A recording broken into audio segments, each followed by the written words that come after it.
নমস্কার, নববার্তা বাংলা নিউজে সবাইকে স্বাগত জানাই। সরাসরি আজকের বিগ ব্রেকিং নিউজ ঝটপট দেখে নেব। বিজেপির ইন্টারনাল রিপোর্টে চাঞ্চল্যকর তথ্য, নির্বাচনী মৌসুমে হাসছে তৃণমূল, কপালে ভাঁজ বিজেপি নেতাদের। কি এই রিপোর্ট জানাবো পুরোটা। বিশেষ ঘোষণা। শ্রোতা বন্ধুরা, প্রতিদিন সঠিক খবর নিয়মিত শোনার জন্য নববার্তা ইউটিউব চ্যানেলটিকে সাবস্ক্রাইব করুন। ফিরে আসছি বিস্তারিত খবরে। সামনেই বিধানসভা নির্বাচন, কোমর বেঁধে নেমে পড়েছে বিজেপি। বহিরাগত নেতামন্ত্রীদের বঙ্গে নিয়ে এসে হাওয়া গরম করছে। সোশ্যাল মিডিয়ায় গেরুয়া শিবিরের হয়ে কন্টেন্ট তৈরি করলে টাকা দেওয়ার প্রলোভনও দেখানো হয়েছে। ভিন রাজ্যের আইটি কর্মীদের নিয়ে আসা হচ্ছে। সমীক্ষক সংস্থাকে দায়িত্ব দেওয়া হয়েছে প্রচারের জন্য। তার সঙ্গে কোথায় কেমন করে এগিয়ে যাওয়া যাবে সেটা স্ট্র্যাটেজি ঠিক করার দায়িত্ব দেওয়া হয়েছে। কিন্তু কেন্দ্রীয় ধনেতারা যে বুথস্তরের তথ্য পেয়েছেন তাতে তাঁরা বঙ্গ বিজেপির নেতাদের উপর ক্ষোভ উগরে দিয়েছেন বলে সূত্রের খবর। এদিকে বঙ্গ বিজেপির নেতারা যে কোনো ইস্যুতে বলে চলেছেন এবার তাঁরা ক্ষমতায় আসছে। সংবাদ মাধ্যমের টকশোতে বিজেপি নেতানেত্রীরা যোগ দিয়ে বলছেন ৬৫ দিন পর বাংলার ক্ষমতায় বসবেন তাঁরা। কিন্তু প্রদীপের তলার অন্ধকার সামনে আসুক তা তাঁরা চাইছেন না। এবার সেটাই সামনে চলে এসেছে। সমীক্ষক সংস্থা যে তথ্য দিয়েছে বঙ্গ বিজেপিকে, তাতে ভিড়মি খাচ্ছেন পদ্মনেতারা। কারণ এখনও পর্যন্ত যা অবস্থা তা নিয়ে ভোট হলে ৬০টির বেশি আসন বিজেপি পাবে না বলে সূত্রের খবর। অন্যদিকে এই তথ্য হাতে পেয়ে কপালে ভাঁজ পড়েছে গেরুয়া শিবিরের নেতাদের। তাই ভোকাল টনিক হিসাবে ক্ষমতায় আসার কথা বলে যাচ্ছেন তারা।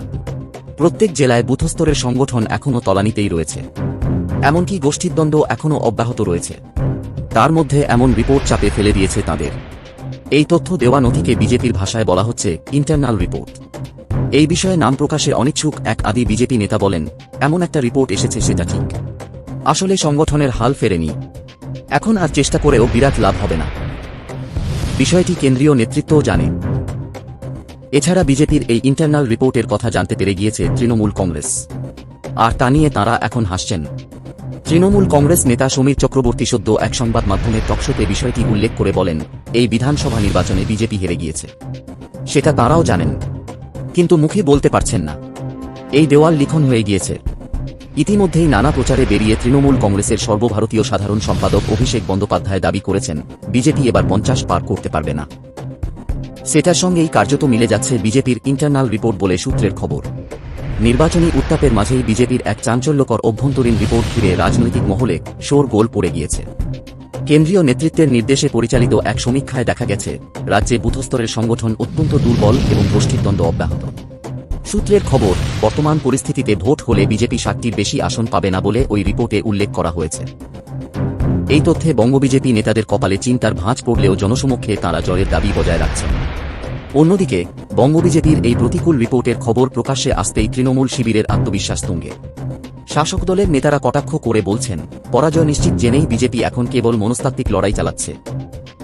তৃণমূলের সর্বভারতীয় সাধারণ সম্পাদক অভিষেক বন্দ্যোপাধ্যায় ইতিমধ্যেই দাবি করেছেন যে বিজেপি এবার ৫০টি আসনও পার করতে পারবে না, যা কার্যত গেরুয়া শিবিরের এই গোপন রিপোর্টের তথ্যের সাথে মিলে যাচ্ছে।